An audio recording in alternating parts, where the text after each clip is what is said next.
Hello, Night Nation. I'm Trylko from the Sons of UCF, joined by Eric Lopez of the Black and Gold Banneret. Welcome to Around the Kingdom. Elo, hello.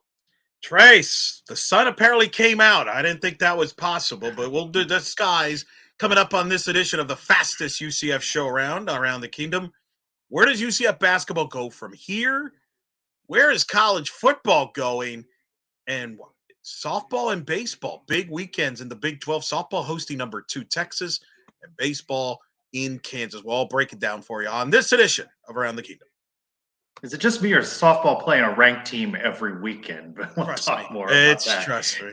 in a little bit. Before we get going, let's welcome the third member of our team, Adam Eaton from the Sons of UCF. Keeps an eye on the clock, keeps us on our toes, and has been battling the weather, under the weather a bit. Adam, hello. Don't be alarmed by the dulcet tones of my voice. I could not stay away from another episode of Around the Kingdom. And as Eric Lopez said before the show, that cow game just made me sick. All right, rest your voice. We'll see you back at time for the silly game. Well, Elo, the end of the road for UCF men's basketball. Got the Big 12 conference tournament win over Oklahoma State week or so ago, fell to BYU, got out. Hey, but an NIT bid, and that lasted all of 40 game minutes, 2.5 hours of basketball time as it stretched into the wee hours for post-game. Elo, the hated cows, 83, UCF 77. What went wrong in this one, Elo? Well, for starters, when you're missing 3 players from your roster in rotation, that's not a good sign. I mean, I'm calling baseball next door, and it's nearing tip-off time, and I get a message that CJ Walker's out and players, right? And I write into you after the words, and you're like, oh, yeah, by the way, we got 2 players not dressed. Like, well, that's not a good start. Then USF couldn't miss from the three-point line. They hit, 9 threes in the first half. Tempo was on their pace.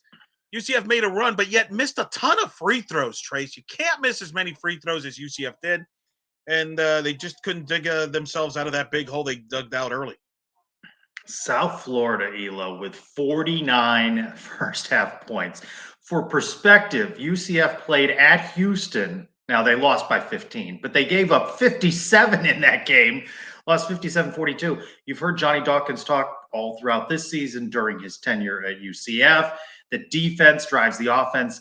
You know, South Florida wasn't that proficient a three-point shooting team coming into this game, were they? But if you're not going to be defended, heck, even you could make some threes in the first half against this UCF defense.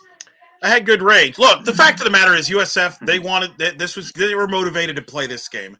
I want to get into some of the nonsense I was listening from the media and the press conference afterwards. I want to pick some bones here, but USF treated this like their Super Bowl. And I think we're learning here, Trace. Life as a Power 5 school, boom indeed. It's hard to get up for games like USF when you're playing Kansas, Baylor every night. We're learning now remember you made fun of all the Power 5 schools about, they didn't care about this game. Now we know what they meant. Now we know what they meant. But anyway, all right, my turn. I forgot. I got rambled on there. The question now that everybody chimes in, does this season get diminished by UCF losing at the NIT opening round against the Cows, Trace? Yeah, it's a question I asked post-game of Jalen Sellers and Knights head coach Johnny Dawkins. Yes and no. I'm very conflicted. I think this is going to be an episode where we're conflicted about the state of men's basketball. We're going to get into some topics. It's been a season of great highs that we could not have foreseen. A win over Kansas. It doesn't matter how Kansas may have struggled the rest of the way, because it's Kansas. A road win at Texas. I mean, they far exceeded expectations, but as we'll talk about, also Jalen Sellers, Johnny Dawkins saying they underperformed expectations. They underwhelmed at times. How can you have both? You hate to lose to I don't know, rival? Is that the right word? There's still some juice in that rivalry. No, that's the media nonsense. That's the media. No, here's where you're picking at the media, right? Yeah. They created, and look, Black and Gold Banneret's just as guilty of this because they're like, the Ward I-4.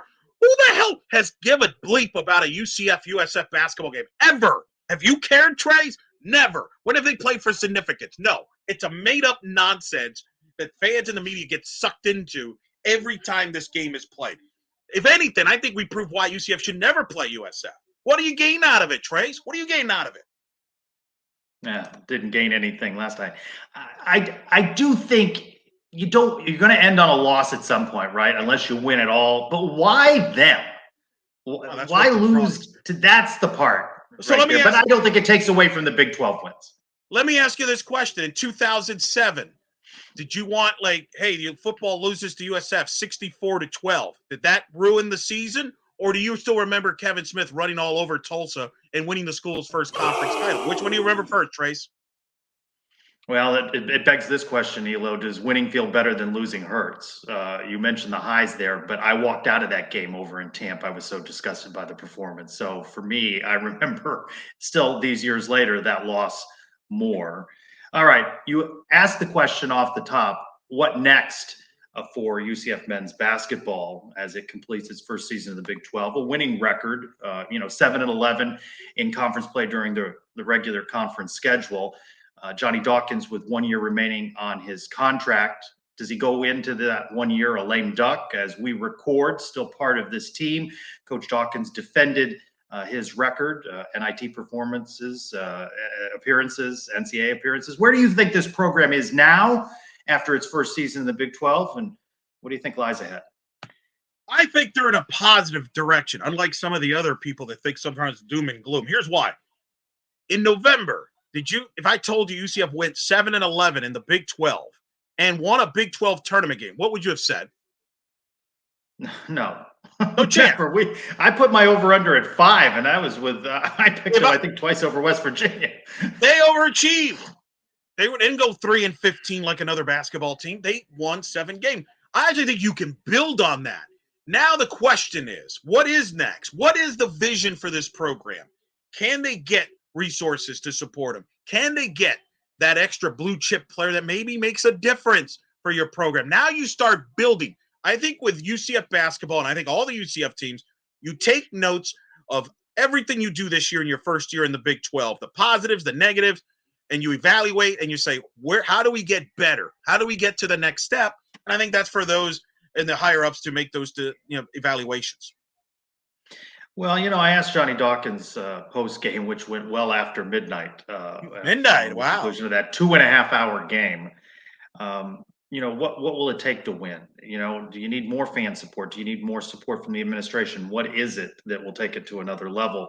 There are a lot of things. I mean, we saw what playing Big 12 basketball did in energizing the fan base, right? And sometimes those crowds were a lot of the visiting team's fans, but they brought juice to the arena. UCF still isn't as competitive as it needs to be in the NIL space, the paying for player space, right? And so there's still a lot more that needs to be done. And I'm not entirely sure. And, we talk about topics, you and I, we bounce topics. We try to find things that we naturally disagree on. We don't disagree a great deal on this topic. We both are supportive of Johnny Dawkins remaining head coach. You can make a change, but if you don't change the vision with those resources, I'm not sure how the next person succeeds greater than Johnny Dawkins has. Agree, but let's make this case straight. Let's not make it sound like the anti-Dawkins crowd is relevant. It's 5%. It's 5%. It's the same scientific math. You got If you do say it's 5%, maybe it's up to 10% because some people are mad. It's the same people that want Gus fired after every game a loss happens in football, or if baseball gets swept. Rich Wallace ain't the guy either. We got a bunch of fans that are short notice and don't have any patience or knowledge or common sense of how their respective teams in sports works, or the fact that you're in a tougher league now. You're going to have more losses as a member of a Power 5 or now Power 4 school. You get over it. The days of winning 25 in a row are over, Trace. Done.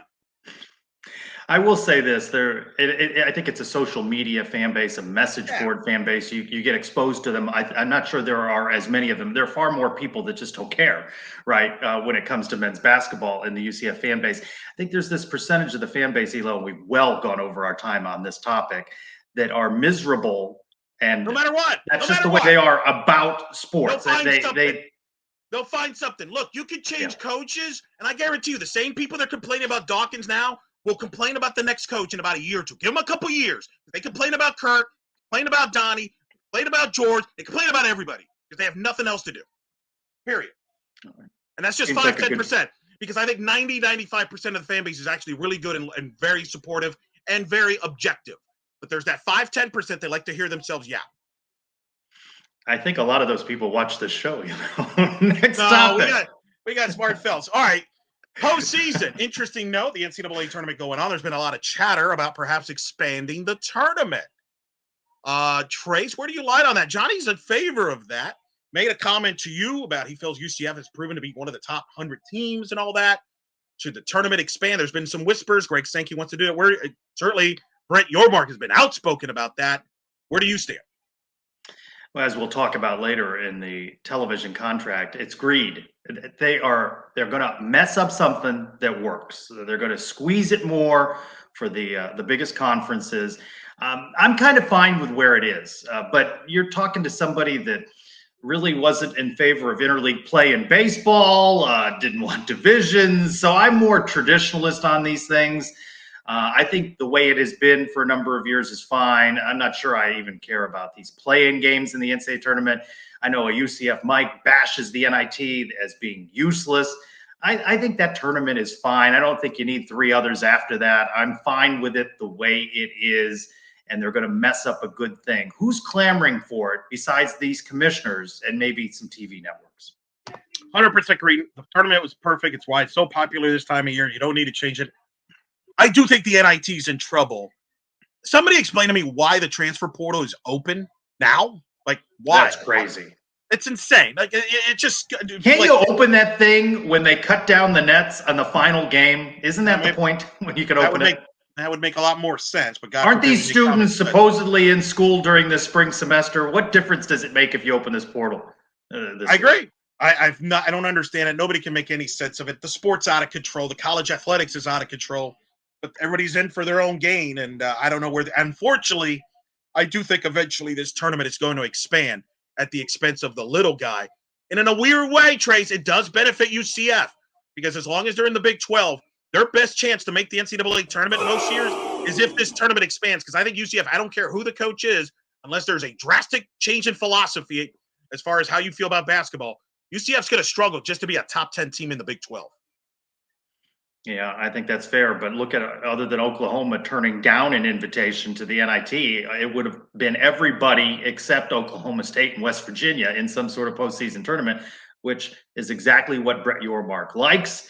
And to your point, UCF can go 7-11, 17-14 in a regular season, pad with some non-conference wins, and they're going to find themselves in one of the 2 tournaments unless they finish like Oklahoma State and West Virginia did this season. So, all right.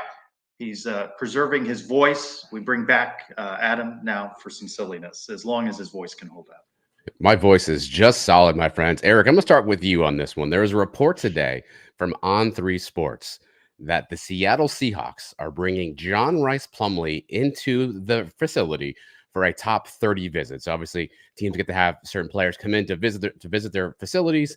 The Seahawks are welcoming in John Rice Plumlee. So Eric, I'll start with you. Does JRP get drafted? Boy, I can't imagine it, but maybe because he's such a great athlete that somebody's going to take a flyer in the last round and see what they could do with him, right? Like, that's my guess, is somebody will take a flyer on him to see him maybe if they could get him into maybe being a receiver if he's willing to do that. No. Is he coming in with the knee brace still on? No, absolutely not. I mean, I don't know what his outfit's going to be, Trace, but I'll check in on that for you. Let's stay in football for a second. I saw this story interesting. Jim Harbaugh, as you both know, left Michigan to go to the LA Chargers, and he had a garage sale this past weekend where he was selling off a bunch of his stuff. So that made me think of this question, Trace. If you could attend a garage sale hosted by any current or former UCF player, coach, administrator, you could go to this garage sale and buy something. Which UCF player, coach, administrator's garage sale would you want to attend and buy something? Can I, as I think about the answer to that question, can I just appreciate that Jim Harbaugh or some member of his family likes snow globes a lot? Yeah. I stopped that picture. I zoomed in a little bit at like 20 on a table. I don't know. I can't imagine wanting to check out anything George O'Leary has. I don't know. I may be stumped on this one, Adam. Nobody's coming to mind in particular. You're near somebody. You live near Blake Bortles. I wouldn't mind seeing his UCF collection of swag. Okay. Eric? So is going to be former or could it be active? Active. Yeah, active. Because, I would love some of the Gus polos for football. Like the football coaches have the best polos at their disposal for different outfits. Give me some of that. It's a great Trace. That's how you play this game. That's a great answer by you, Eric Lopez. All right, let's transition to basketball. A serious question. Obviously, the tournament starts on Thursday. I know I don't count the first 2 games as a tournament, so the tournament starts Thursday. So, Eric, I'll start with you. Does a Big 12 team win the NCAA tournament this year? Yes or no? Virginia doesn't think it was a tournament either. They didn't make a basket for 10 minutes. They didn't score in their playing game. And people think we're the only teams that can't shoot. Will a Big 12 team win the national title this year? I'm going to say no. I don't think they will. I don't think Houston has enough offense. I think UConn's going to repeat. But I do think the Big 12 will have multiple teams into the Sweet 16. Yeah, I agree with Elo. I don't see Houston winning at all, but I think UConn has shown throughout the season that they could. So no to that, but I agree. Some teams into that Sweet 16. All right, last one, Trace. I'll start with you. This is an integrity check question. When you're filling out your brackets, are you one bracket only, or do you fill out multiple sheets, multiple brackets, multiple pools to cover your bases? Trace, reveal your answer now. Are you a one bracket guy? Or are you a multi-bracket guy? What if my correct answer is I'm a 0 bracket guy? Well, then you're no fun. You're no fun. With travel for work, and I haven't paid attention to these playing games because I was otherwise distracted by UCF. I haven't even looked at doing a bracket. So probably a 0 bracket guy this year. Well, once again, Eric Lopez saved the segment. A one bracket guy or multiple bracket guy? Oh, I'm a multi-bracket guy. There's certain games that kind of conflict. One, you got to fill one on ESPN. You got to fill one for Sons of UCF Lot. You got to fill out you got to please everybody. Different platforms.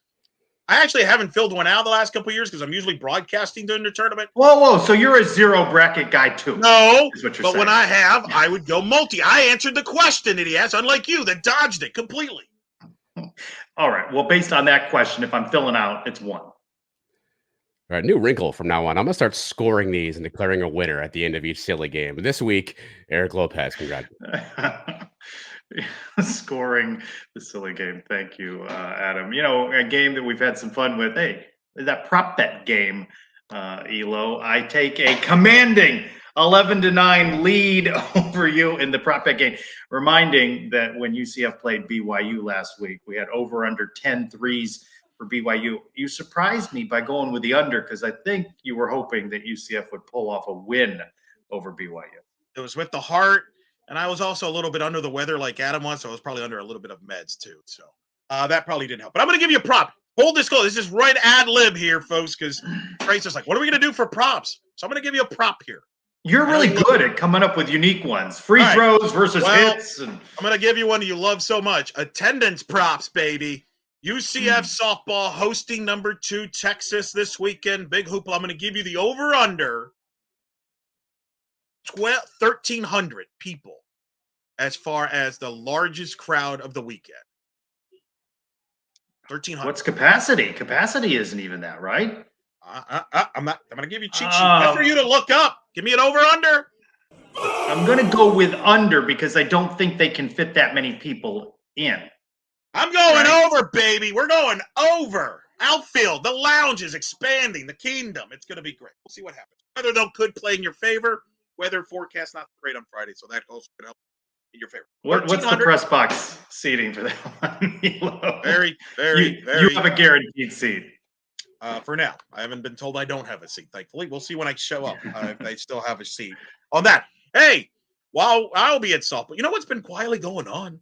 Spring football, Trace. Spring football. Yes. Well, they paused for spring break.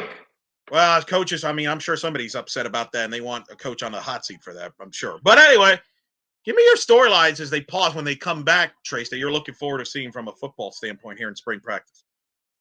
Well, I'd like to see the continuation of media access. Gus Malzahn allowing the media. Of course, the media. It's all about me. Practices, Elo.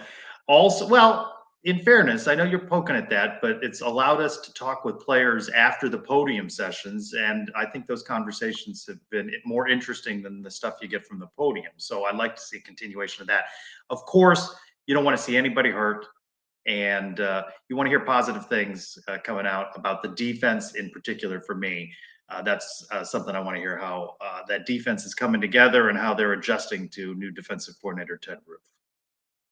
I actually will. I teased about it, but I do think the media access is important. I think it's important for the players and that to connect with the local media that helps spread the word, right? You want to build it up so you bring more casual people interested in your program.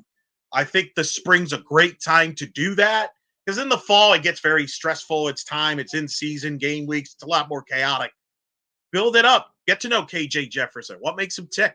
I'd like to know more about him. Mr. Trace Trylko, because he's going to be a big focal point of this football team and this team's success in that quarterback position. What makes KJ Jefferson tick? There's my assignment for you. What makes him tick? We had an opportunity to speak with him last week. I know he likes roller coasters, so that's one thing. You're in the right city for roller coasters. A lot of themed roller coasters around. I will tell you, just in my approach to coverage, and maybe it's maturing through the years, I'm just not going to go crazy with the expectations game. If Gus wants to do that, you fans want to do that, I'm going to be more even-keeled about it and try and enjoy it for what it is, some football to chew on during springtime. Yeah, no expectations. Let's keep football under wraps. Put all the expectations on basketball because that has the history for it, for sure. That's right. We've talked about some changes in college football. Some interesting notes over the last couple of days. The revenue distribution showing what the Big 12's going to make or not make compared to the Big 10 and the SEC. And also a multi-billion-dollar TV contract, Elo, that keeps all the college football playoffs and, heck, nearly every bowl game on ESPN. Interestingly enough, if I read it correctly, championship game, though, on ABC. Not ESPN. I thought that was an interesting change in the future TV contract. Yeah, that'll start, I believe, the 26-27 season there after that new contract kicks in.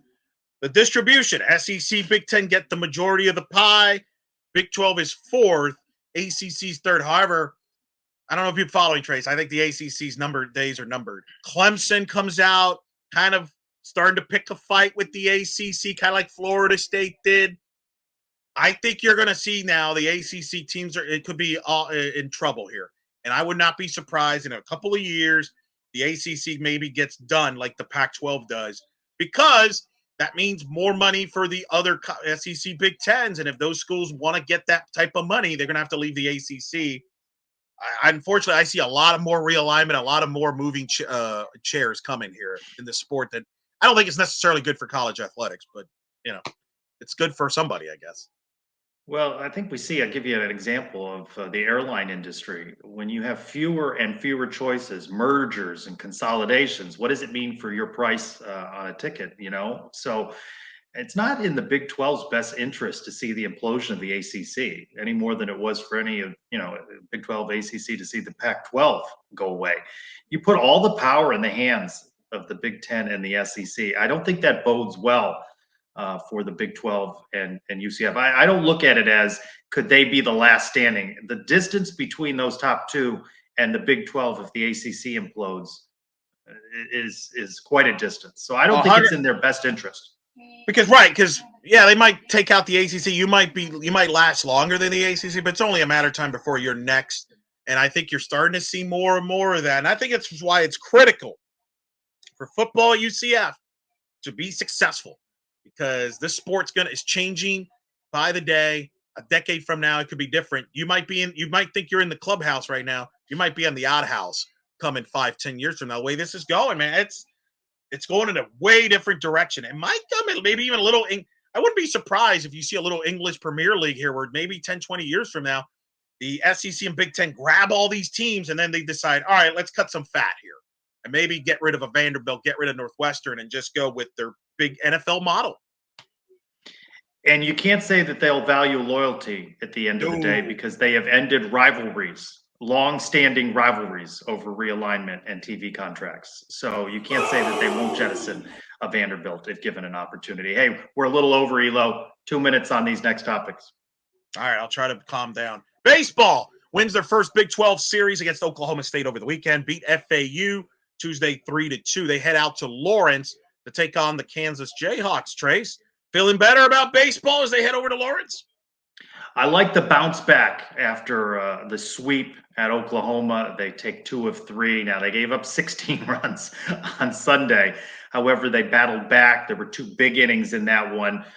They continue to hit home runs, which is good, including, hey, how about you with the big Andrew Sundin home run call, a rare Eric Lopez because of scheduling things going on, baseball call. How much fun did you have out at the park calling that one? It was fun. Get to see Rich Wallace. I mean, I was a student when Rich Wallace was a player. I was calling UCF. You're baseball. old. I'm a little old at the Herod Pro Stat. So it's cool to see him in person. Look, I'll say this. They got a good bullpen in the back end with Kramer and Santala. That seems to be working for him.